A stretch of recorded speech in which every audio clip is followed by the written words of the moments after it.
Recall the situation at this point. Yeah. We want to compare two algorithms for our problem number 5, element uniqueness problem. Yeah. The first one, brute force method. Yeah. The brute force method, we get a growth function. Yeah. So we need to get a, recall the concept, growth function. Yeah. So the first method is growth function n squared. Yeah, growth function.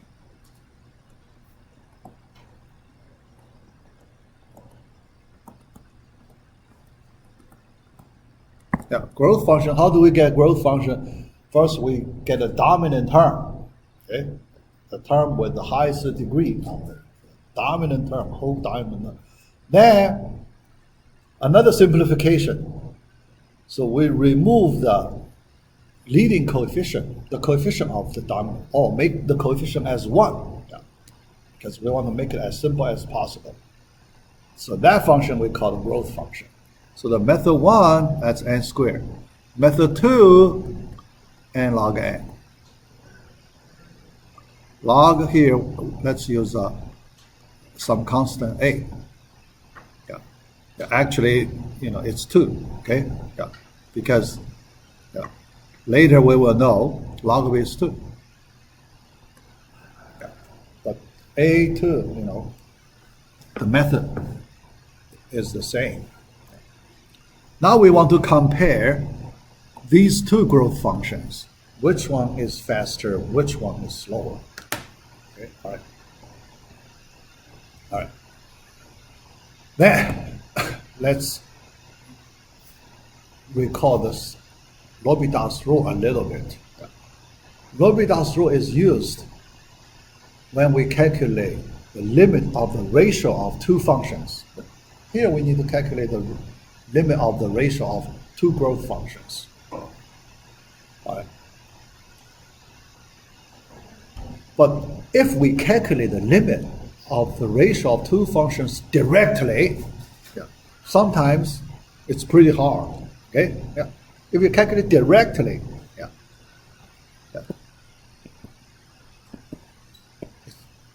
sometimes it could be very hard. If you calculate directly very hard, so the L'Hopital's rule tells us we can use another way to calculate. Another way. And hopefully that way is easier. But that alternative way, that is the ratio, limit of the ratio of two derivatives of those functions. Derivatives, okay? Yeah. And we wish easier. Okay? Yeah. When we switch to the derivative version of the ratio, we wish it's easier to calculate. If it's easier, then we apply the L'Hopital's rule. L'Hopital's rule tells us it's equal, okay? Under certain condition. Under certain condition, okay? The condition is important.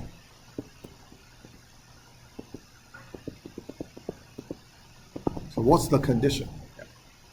Condition, but very simple. The condition is the ratio form should be called indeterminate form. So what's that indeterminate form? Okay, indeterminate form from this name. Infinity over infinity is indeterminate. Yeah, because infinity over infinity could be several different things. Yeah, could be 0. Could be non-zero constant, could be infinity, could be, divergent, right? Divergent. The limit does not exist. That means, divergent. Okay? Yeah. Does not converge. Yeah. So you have all these different cases. That's why we say indeterminate form. Yeah. So If you get an indeterminate form, then you can apply the L'Hopital rule. All right? Yeah. Another indeterminate 0 over 0. Yeah. The limit of the numerator goes to 0, the limit of the denominator goes to 0. Yeah. This is just symbol, okay? Symbol. Yeah. We know if there is no number, you can use 0 over 0. Yeah. But here we use the symbol to represent some specific form. Yeah. All right. 0 over 0 could be several different things, right? Could be 0, could be non-zero constant, could be infinity, could be divergent, right? Yeah. Does not exist. The limit does not exist. Yeah. Yeah. So that's why we call it indeterminate. Yeah. But for this class, we only, our situation, because our two growth functions both go to infinity, right? Two growth functions. Yeah. It cannot go to 0. Yeah. The growth function cannot go to 0. Yeah. So our growth functions all go to infinity.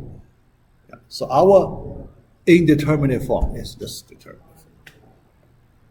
Yeah. In calculus, there are several other indeterminate forms. Okay?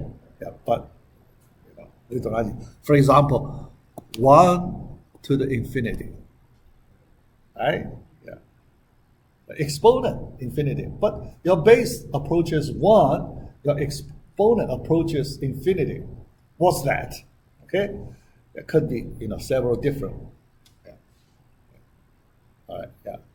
And, several others. Yeah. Yeah. All right? Yeah. Or something like infinity to 0, also possible, right? It's a limit, okay?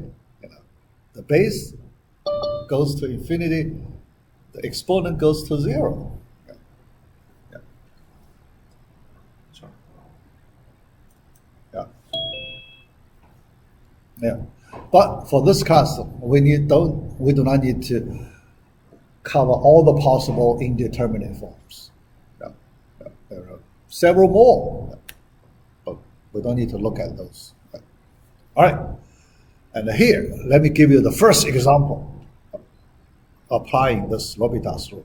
The first one, let's look at the ratio of a to the u. Yeah. A, we know it's a number greater than 1. Yeah. A is greater than 1. Yeah. So this is an indeterminate form, infinity over indeterminate. When u goes to infinity, indeterminate form. Okay. All right. That means we can apply L'Hopital rule. Derivative of denominator u is what? Yeah. Yeah. Power rule, right? Derivative, power rule. Yeah. Yeah. It's what? Okay. Yeah. Derivative. Derivative of the numerator, there is a formula. Okay. Formula. Natural log of a times a to the u. If a is e function, natural log of e, that's 1. So e function, its derivative is itself. E to the u, its derivative is itself. Yeah, very special. Yeah. All right. After we take derivative to find the limit now, is it easier? Yeah. That limit is it's the second limit easier than the first limit, right? Yeah. Second limit, the numerator goes to infinity. Denominator 1, so the whole number goes to infinity. Yeah. So we apply L'Hopital rule, we get infinity. Yeah. All right? Yeah. So that's the result we mentioned last time. The exponential function increases much faster than polynomial. This u is a special polynomial. Yeah. U, very simple polynomial. But even you put a large polynomial, you can imagine which one fast. Yeah. if I put, so, because what I said is the exponential function increases faster than any polynomial function. That's the result. Okay, all right. Now I ask you. Now I ask you to calculate the limit. Okay, all right. A to the n over n to the 1000. Okay. Yeah. This time, yeah, I replace that n variable n to the 1000. This polynomial, its degree is very high. Okay. Yeah. Very high. Then you compare. Yeah, n to the 1000. Yeah. A to the n. A, we only need a greater than 1, right? Oh, sorry, not 0. Good, not good enough. A strictly greater than 1, right? Yeah, that's good enough. A strictly than 1. How about here? I replace A by a number slightly more than 1.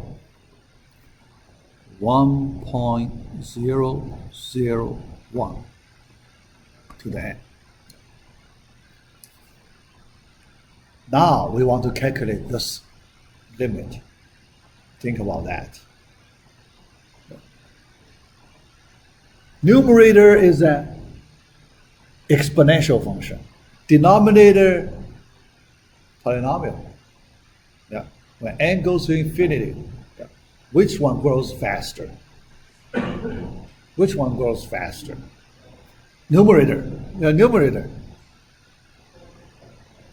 Based on intuition, do you feel comfortable? Yeah, Cody says the numerator increases faster, but based on your intuition, do you feel all right? Intuition. Matthew, how about you? The numerator increases faster? I mean, intuitively, I would think that even that small number greater than 1 raised to the n power would be larger for some very large n. Oh, good. Yeah, good intuition. Yeah, very good intuition. All right. Result is infinity. Okay? Infinity. Yeah. Okay? All right. Yeah. All right. Yeah. Okay? Yeah. All right. Yeah. Think about it. Yeah. Later, we have a exercise session, so we will see more questions like this. Okay? Now you just think about it. Yeah. Yeah. How can that happen, right? Yeah. Later, I may find a way to convince you. Okay? Yeah. So here I just throw it out. Okay? Yeah. Let you think about it. Later, I try to convince you. Okay? Why it is correct. All right. Then, when we move to the next step, there is an important thing we need to consider. So that is, all right. So here, look at this. This one, look at this one. The variable is n, and we know what values do we expect for n variable? N. You just look at n. The value for n must be positive integers, right? Yeah. 1, 2, 3, positive integers, okay? And this value we call a discrete value, right? Yeah, discrete values. All right. So the function, these functions, numerator functions, denominator functions, their variable can only take discrete values, not continuous values. Yeah. In calculus, we know if a function can only take discrete values, then those functions do not have derivatives. Because only when the function uses the continuous variable, then we can define derivatives. discrete variable, we cannot define derivative. Okay, yeah. That means for the limit like this, you cannot apply L'Hopital's rule directly. Okay, you cannot apply L'Hopital's rule directly, but you can apply L'Hopital's rule indirectly. Indirectly, all right? Not directly, because directly the derivative is not defined. But indirectly, we can get around this point, this thing, to make it work. Yeah.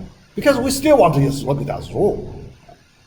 But we will do some preparation work, a little more preparation work to make it, to allow you to apply L'Hopital's rule. Here, we cannot. Yeah. In order to do rigorous math, we cannot apply L'Hopital's rule. All right, so let me show you how to do it, how to get around this derivatives on functions with discrete variables. Okay, yeah. You cannot do it directly, but our textbook does that. Okay, so when you read textbook, be careful. Our textbook at that point not rigorous. Okay, yeah. All right, so let me explain. Here, we want to calculate the ratio of first method, second method after cancellation n. It's this one, right? Yeah.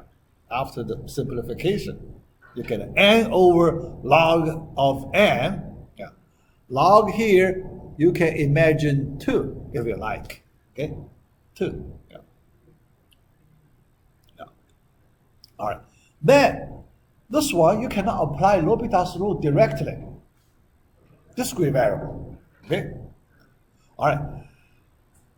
How to get around it? Here, a simple way to get around it. Can we consider their corresponding continuous version of the function? And if we replace n by x, x can take continuous values. Okay? Replace log of n by log of x. Then log function, we can take continuous variable, right? Yeah. So let's consider x over log of x, where x goes to infinity. We replace discrete variable by continuous variable. After this replacement, we can apply L'Hopital's rule, right? Yeah. Because derivative exists. And it is infinity over infinity indeterminate form, right? So we can apply L'Hopital's rule. Yeah. All right. Then take derivative. Yeah.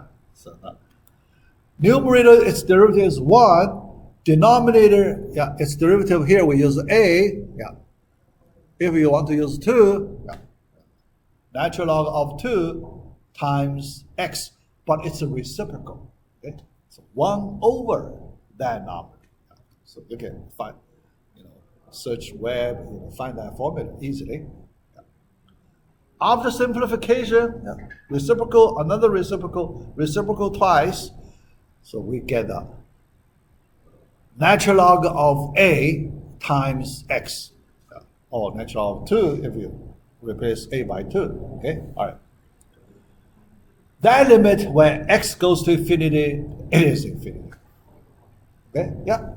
So after we switch from discrete variable to continuous variable, we can apply the L'Hopital's rule. We get the limit is infinity. Then what's next? Yeah. This is correct. Okay, that is correct. That is correct. Can we go back to our original problem and say the limit of the original ratio is infinity? Can we say that? Yeah. Here we We assume, yeah, because we already know this must be correct, okay? This limit equals infinity must be correct.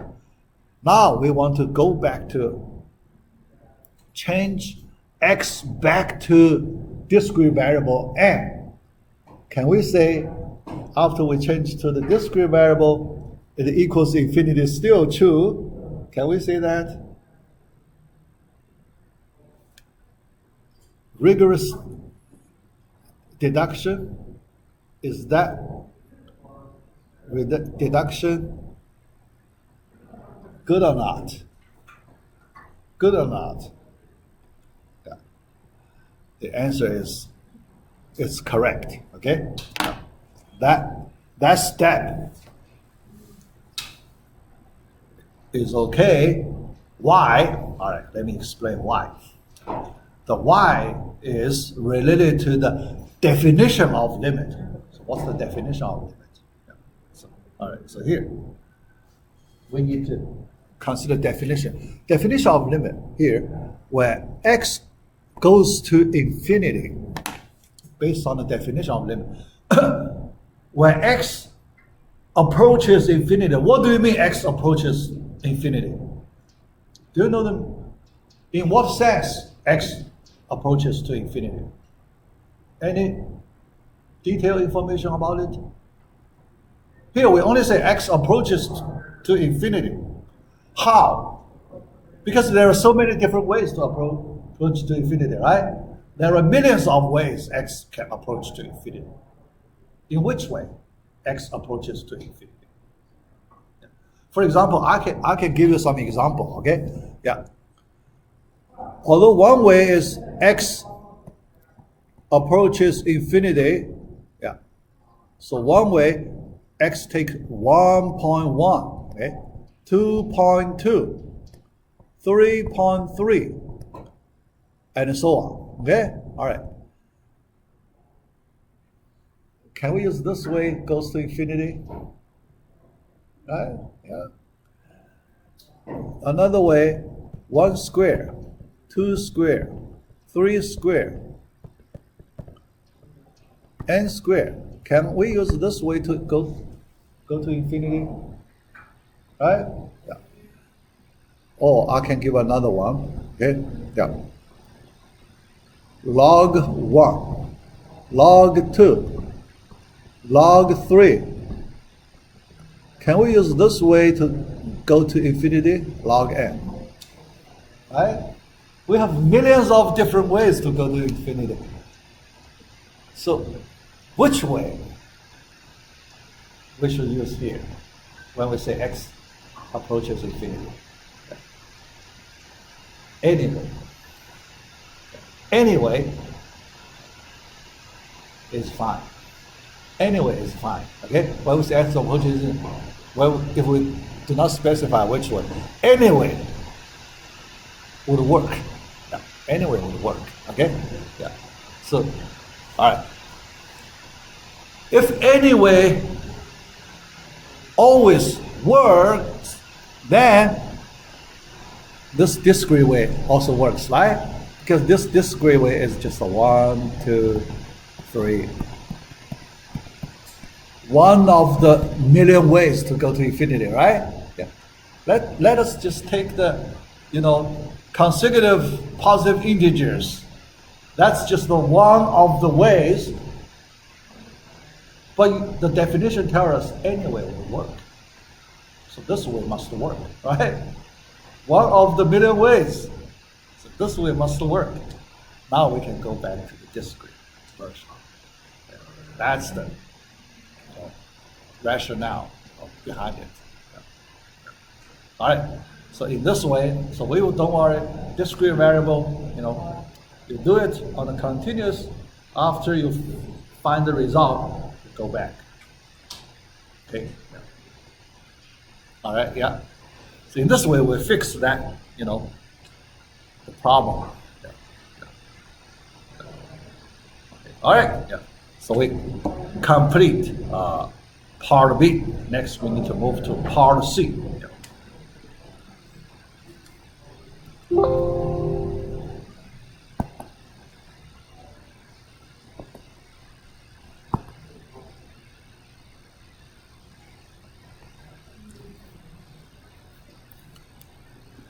the topic is the main concept of the module 2, asymptotic notations. So it's very abstract, but for this class, we have to learn this concept. All right? Yeah. C.1, Introduction to Asymptotic Notations. What's that? Yeah. So let me explain. So why we need this kind of abstract notations? All right. Let us consider limits of two growth functions. Now we have some experience. All right. The limit of the ratio of two growth functions. How many different cases you could have when you calculate the limit of the ratio of two growth functions? How many possibilities you may have? Yeah. All right. Yeah. So here when we calculate this, we try to cover all the possible cases. Yeah. The first, we have these 4 cases. The first one, limit equals 0. Second, limit equals the non-zero constant C. Yeah, the C, the non-zero constant. Okay. Then the third case, infinity, other, other than the first 3 cases. The fourth case is other. Why is other? Does not exist. The limit does not exist. There is a case. Okay? Yeah. So that's other. Yeah. Different from the first 3 cases, does not exist. Okay? All right. Yeah. But the question, can you imagine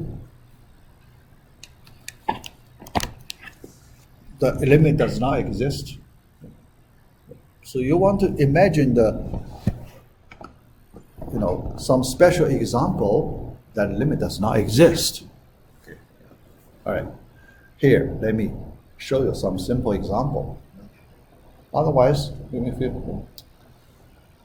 I can never see how the limit does not exist. Okay. So here I show you a simple example. Yeah. The limit does not exist. So let's consider this limit. All right.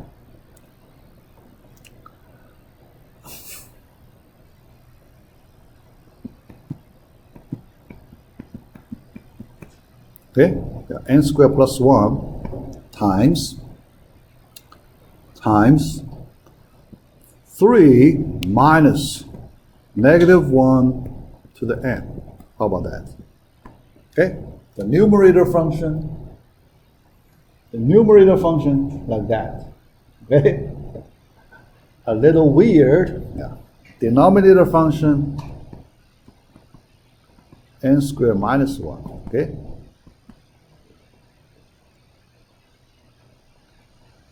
Two plus. How about that? Okay. Let's calculate this limit. Okay. Yep. All right. This limit, can we cancel out n squared plus 1, n squared minus 1, because the difference is so close, right? Yeah. If we divide it by n squared, so that, this part, 1, the limit is 1. Then the remaining part, okay, yeah. Let us calculate the remaining part. Yeah. And even and odd, right? Yeah. Even odd different. Okay? Yeah. All right. N is 1. Let's start with n equals 1 odd. The numerator 1 minus -1, so numerator 4, right? Denominator 2 minus 1 is 1. Okay? Yeah. All right. Then n equals 2. Yeah. So the numerator 3 minus 1, that's 2. And 2 plus 1. Yeah, 2. n equals 2. Yeah. 2 plus 1, that's 3. All right. Next one, odd, 3 minus negative 1. For again, odd, 2 minus 1, 1. So you can see the ratio becomes these two numbers alternatively, right? Yeah. And keep this pattern forever. It does not converge, right? Yeah. It's not convergent. If the sequence does not converge, then there is no limit, right? The limit means it must converge. Yeah. The sequence must converge, then you have a limit. If it does not converge, then there is no limit. Yeah. Here, divergent.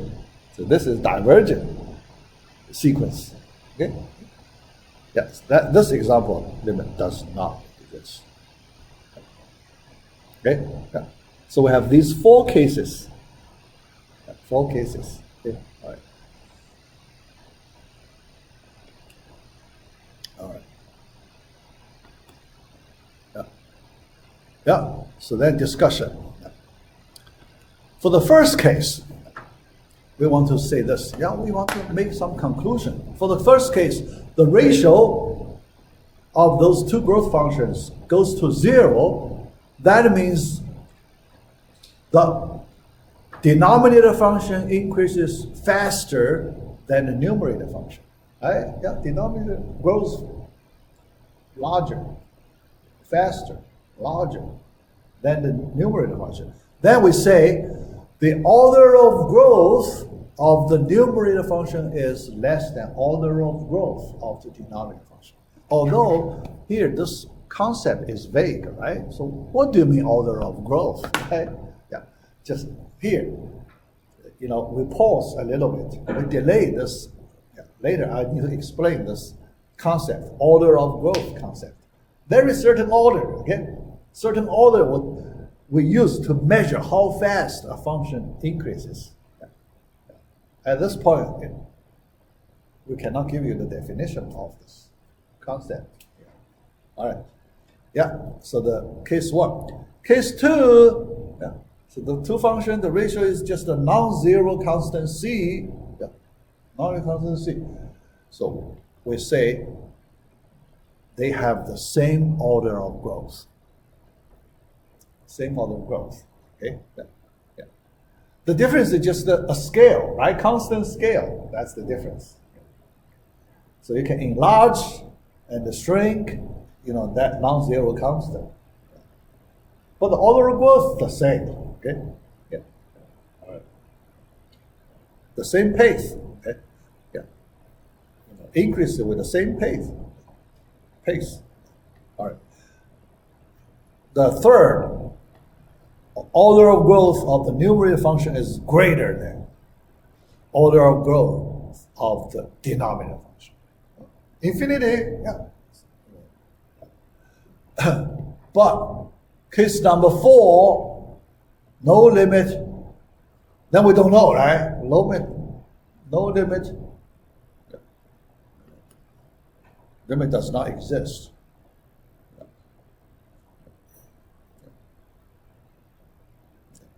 Then we will discuss later. Limit does not exist. All right. Yeah. And the next is, at least we know the first 3 cases. Case number 4, so we talk about that later. Okay. All right. But for the first 3 cases, we need some compact notations. All right. Yeah. So we use very simple, short, compact notations to represent the first 3 cases. Here we use asymptotic notations. Just short notation. Yeah. The case 1, we use f of n belongs to little o of g of n. Little o notation. Yeah. The ratio of the limit goes to 0, so little o represents that case. Yeah. What's the meaning of little o here? Okay? if someone asks you, what's the meaning of little here? You just, the limit of f of n over g of n, when n goes to infinity, it's 0. Okay? That's the meaning. Yeah. Yeah. But the notation is very short. Okay? Very simple. All right. Case number 2, we say f of n belongs to big theta. Yeah. So we change little to big theta. Big theta means, these two functions, they have the same order of growth. Okay? Yeah. Yeah. All right. Case 3, f of n belongs to little omega. Right? Yeah. Little omega.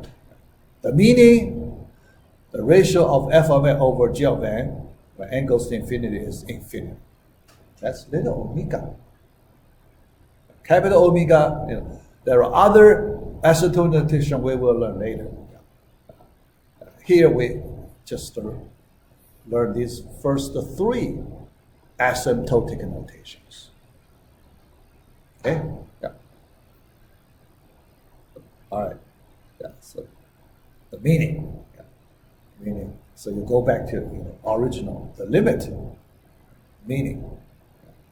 But because we don't want to write that limit, right? So we don't want to write that limit.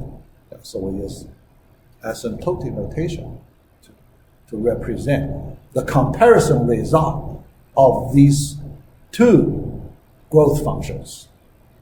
All right? Yeah? All right? Yeah. But for case number 4, we cannot use the limit way to describe. Limit does not exist. So we need to find a different way, non-limit way. We need to get around that limit. So we need to find, completely different way to work around the limit problem. Okay. All right. All right. Yeah. So the method we want to replace the limit method is upper bounds and the lower bounds. Use inequalities, upper bounds, lower bounds.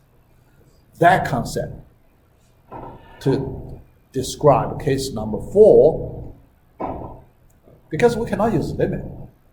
Yeah. So here we do not use limit. So we use inequalities. The inequality, we will use upper bound, lower bound to connect f function and the g function. All right. So objective does not exist. We can still compare these 2 functions, but here we use the inequality. Okay, all right. The function g of n is usually a simple function. Yeah, remember, in our previous lecture, I said the growth function, the g growth function, we choose it as a representative of a whole category of, we characterize all the growth functions, right? Yeah. So there are many different categories. Each category, we need to pick a representative, right?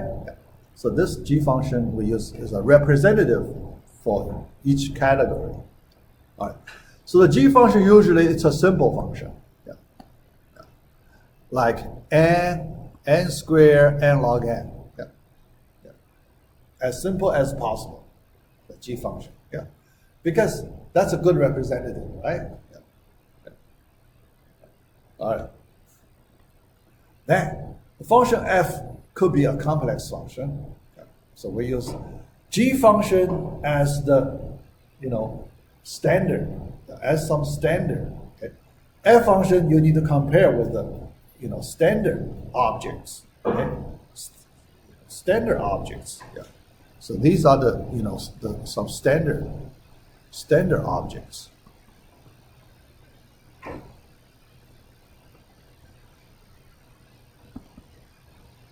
Okay. Yeah. All right. Then use some constant multiple of g to approximate f.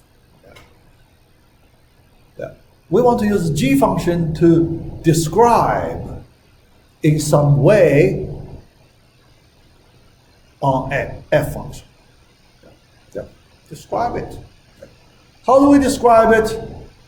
We use constant multiple of g to represent upper bound or lower bound of f function.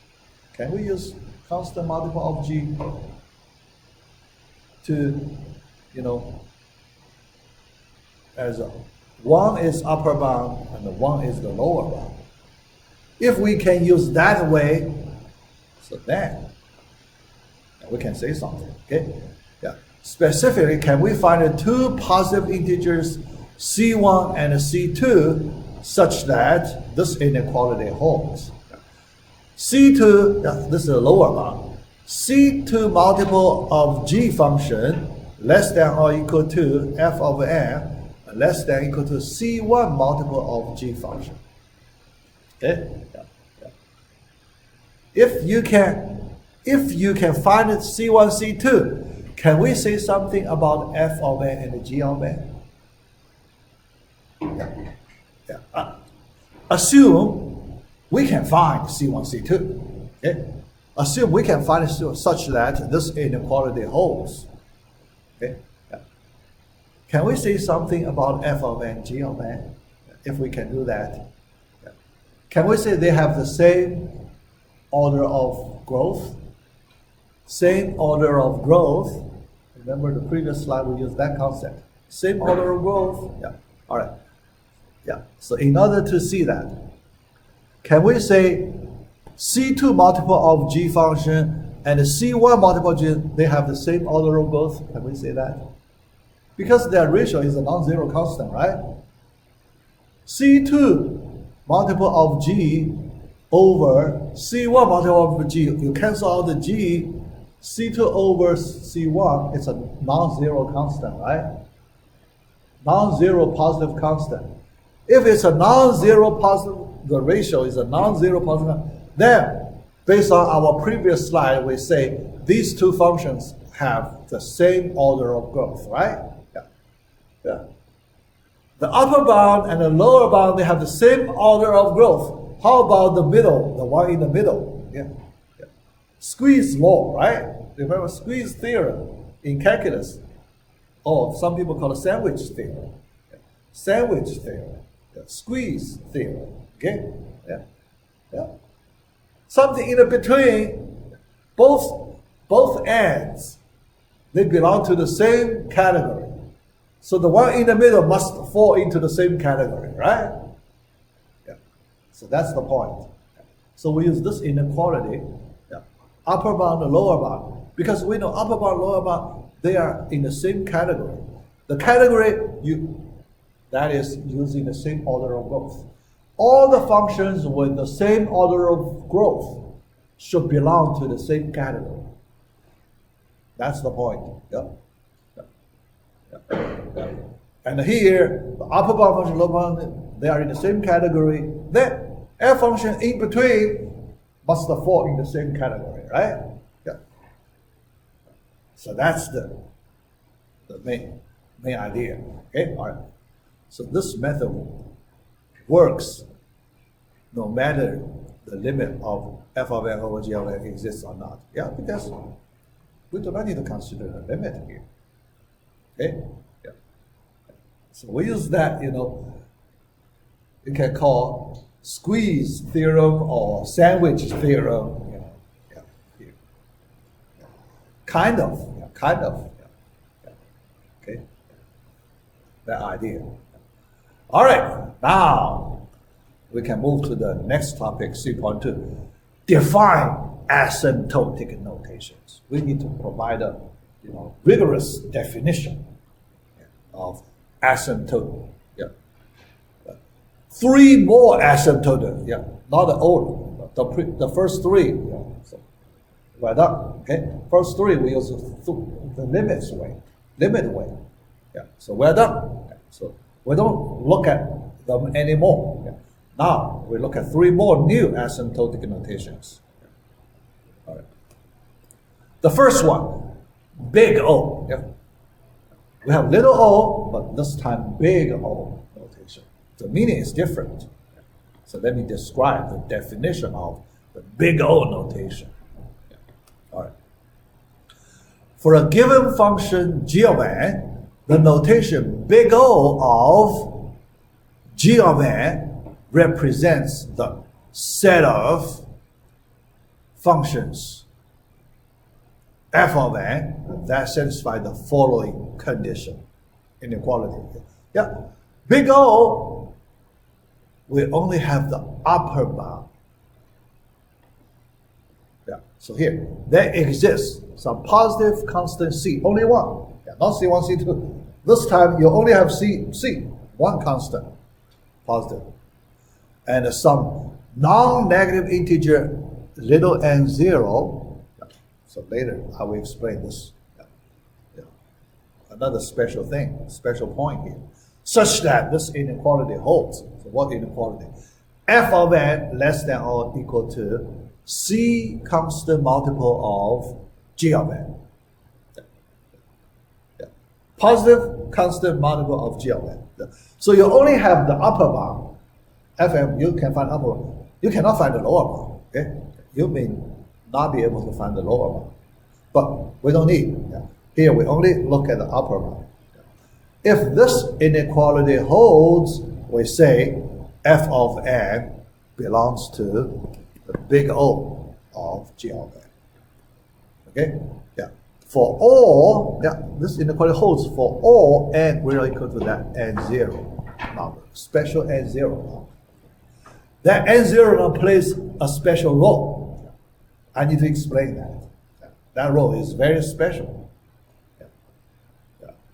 I need to explain, the understanding of that part also important. Yeah. N0 number. Yeah. What is that? All right. Okay. Yeah. Yeah. So here you can see there exists that n0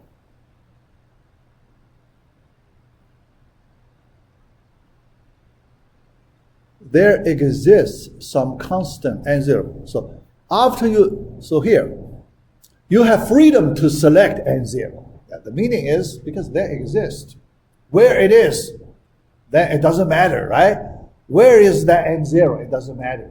That means you have some freedom to choose where the n0 is. Yeah. But as soon as you choose it, you need to fix it. Because it's not a variable, okay? So this n is variable, this n is variable, but the n0 is a constant. So you have freedom to choose that constant, but after you choose it, you must treat it as a constant, so you cannot change it, okay? You need to fix it. Yeah. It's a constant. Yeah. But before you fix it, then you have freedom to choose, okay? You can choose 1 million, it's okay. You can choose 1 billion, it's okay, okay? N0 could be, huge number. Yeah. Before you make your decision, yeah, it's okay. But after you make decision, then fix it. You can never change it. Okay, you have to stick with that number forever. Okay, no matter how large is that n0 you cannot change it. Okay, as soon as you determine it. Yeah. That's the problem of this special constant. All right. Yeah. And sometimes, so in math, people usually say when n is sufficiently large. Yeah. So in math, usually this n0 special constant number, it does not appear. Okay? So some non-zero, so this n0 does not appear. But people say this inequality holds when n is sufficiently large. Okay? Yeah. That's the math language. Okay?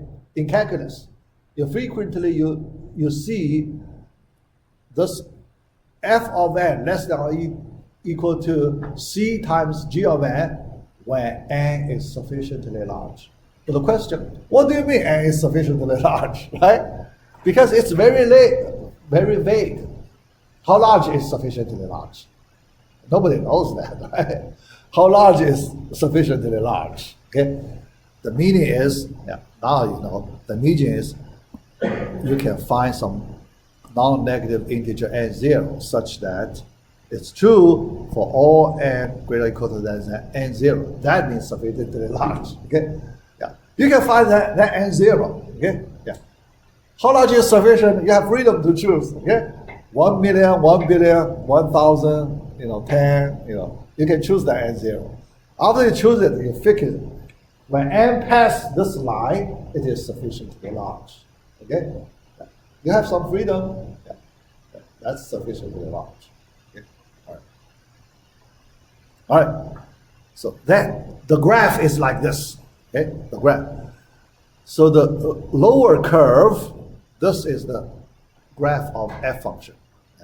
Then, so you have a g function, that's standard one, representative of the function in the category, whole category. But this time you consider c constant multiple of g function. You can choose appropriate c such that the graph of c times g is above the graph of f function under the condition after n. So you can see this dashed line, vertical, that's the line at n0. So when n passes this line, then c times g function, its graph is above the graph of f function. If not passing the line, then may not be true. Okay? But we don't care. Okay? If n, we take n before this line. Okay? This bar, this line. Okay? You can move the bar. Okay? You can move to the left, to the right. Okay? You have freedom to move it. Okay? But after you select it, you need to fix it. Okay? Fix it. Then the n value before this line doesn't matter. Okay? The graph, whatever it is, doesn't matter. Later I will explain why n value in this part doesn't matter. Later I will explain that. It's not important. Okay? But after this line, then it's important. Okay? It's important. Remember, I mentioned something, one point before, because we only worry about the situation when n is very large, right? We never worry about n is relatively small. Okay? So this part, that means n relatively small. Okay? Relatively small. How small you feel relatively small? So there is a specific n0 number telling us how large is relatively small. Okay? All right. So that's the first definition, big O notation. All right. Second definition, big omega notation. Similar, after you understand big O, we just changed. We just changed on the inequality. Okay? Upper bound changed to lower bound. Upper bound to lower bound. Okay? All right. So basically, I just, copy the definition. Yeah. The first sentence the same as before. Yeah. But we only change this big omega notation. All right. Yeah. So then some constant c and non-negative integer n0 such that this time lower bound. Okay. C f function is greater or equal to c times g function. Okay. But this time it's a lower bound. Okay? Yeah. For all n greater or equal to n0. Then for the graph, this time c times G function, its graph is below the curve of f function, okay? Below the graph of f function. Yeah. But after that special line, okay, and zero line, vertical line. Yeah. And that part doesn't matter, okay? Doesn't matter which higher, which lower, not important. Because we only worry about the situation when n is very large, sufficiently large. Now, so you have the definition of big omega, okay? Big omega, one upper bound, one lower bound. Then the last one for this class, we have both upper bound, lower bound, okay? Both. So that's the asymptotic notation. So, I'm looking at your, try to copy. Yeah, I just drink some water.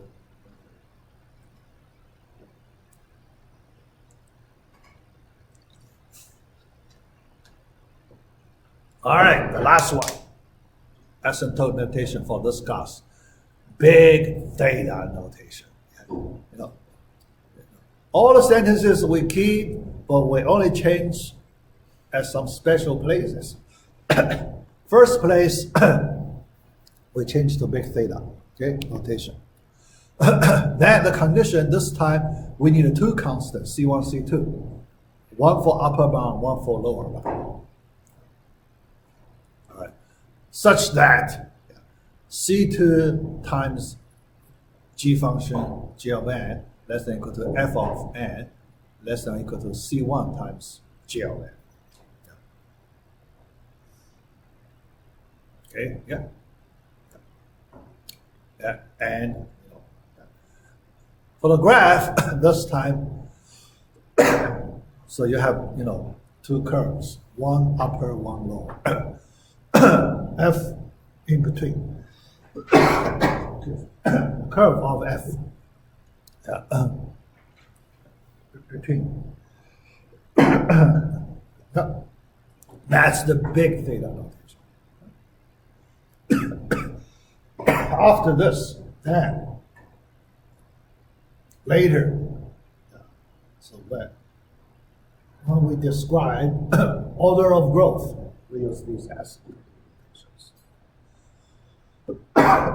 Yeah, actually, we mainly use the last three asymptotic notation.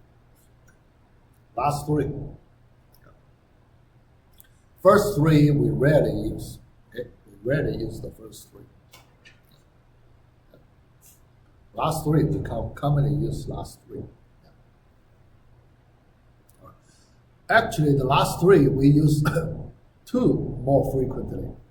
Big O and big theta. These two. Big omega, less frequently. Yeah. So the most popular one is big O and the big theta. These two, most popular. Okay.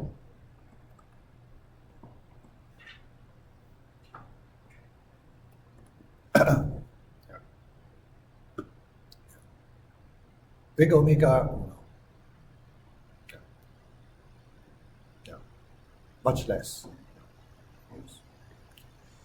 All right, the last topic, C.3, examples of asymptotic notation. So this time, we need to do some calculations. The L'Hopital's rule, we need to apply L'Hopital's rule to calculate the limit of some functions. Yeah, so here I give us several examples. Yeah. But for example, this part of C still not enough to cover because I want to give you more examples. So some examples I leave to part D. Part D, a few more. So here I put part one, okay? Part one here. Part two in part B, part D, last part. last part of module 2. All right. Example 2.1. Show that n plus 2 belongs to big theta of n. Here, these examples to help you understand the concepts. Okay? Understand. Big theta, we know upper bound, lower bound, right? Upper bound, lower bound. But big theta, remember, in our first 3 asymptotic, big theta appears, right? First 3 asymptotic notations. The limit, we calculate the limit of 2 functions. If the limit is a non-zero constant, then we get a big theta, right? So to show this one, we have 2 methods. The first method, we use the limit. Second method, we use definition. Yeah. All right. Let me show you the first method. Let's take limit. N plus 2 f of n over g of n. What's the limit of this one? Limit when n goes to infinity. Can you see it? It's pretty easy. It's the limit. Zane? Yeah, what's the limit? What's the limit? N plus 2 over n. When n is very large, extremely large, what's that limit? Anyone? Yeah, 1. Yeah, Matthew, that's great. Is 1 is a non-zero constant, right? Yeah. That conclusion is big theta. Okay? Using the limit. Yeah. But our second method, we need to practice, check our understanding of the definition. Second one, we need to apply definition. Okay? You need to find upper bound and the lower bound. Yeah. So all right. So f function, you need to find the C1, C2. So 1 upper bound, 1 lower bound. All right. Yeah, let's try to find it. What constant multiple do you want to use as an upper bound? N plus 2. Now you want to find the C1 times n. What constant multiple, that's C1, you want to use as the upper bound here?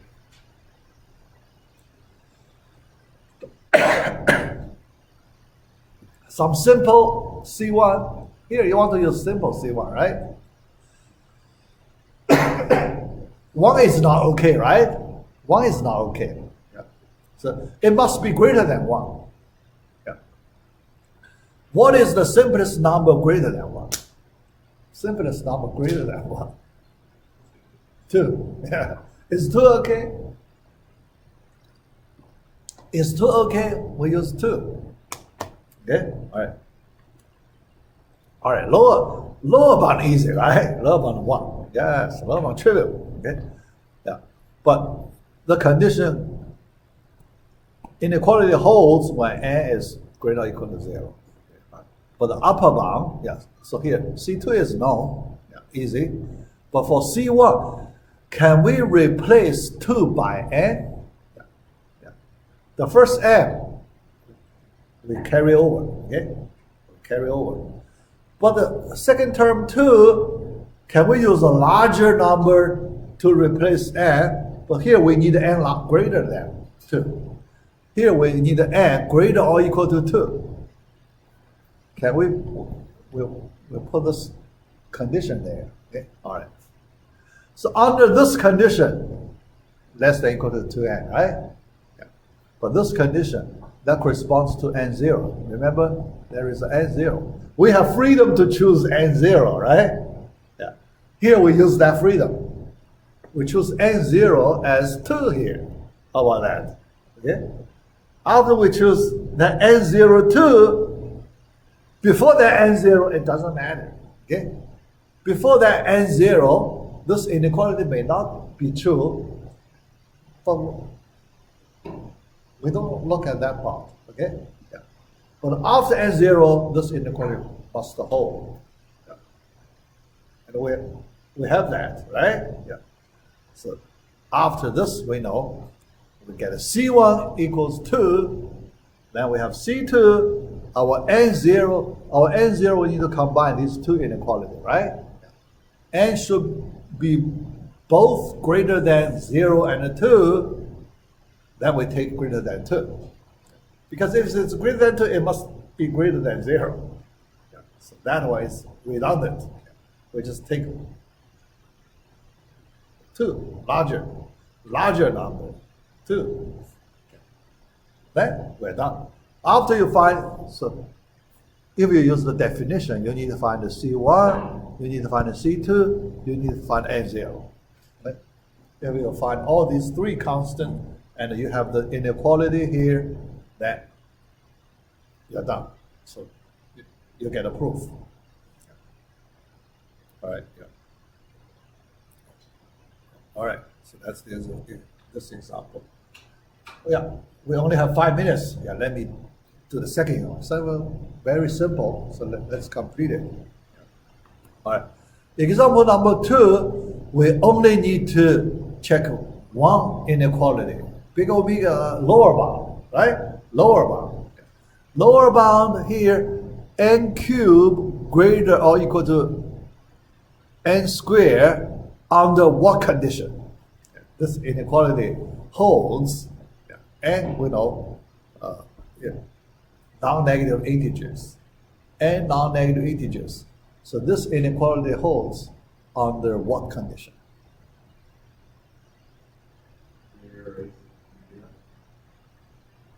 Greater than 0, right? Greater or equal. Equal to 0 is fine, right? Yeah. Greater or equal to 0. Yeah.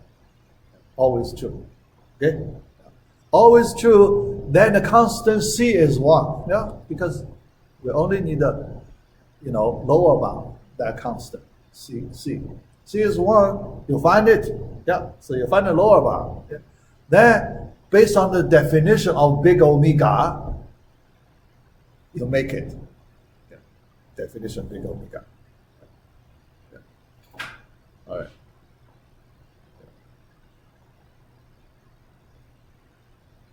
Big omega. Okay. Yeah. All right. Yeah. So then you're done. This example. Okay. All right.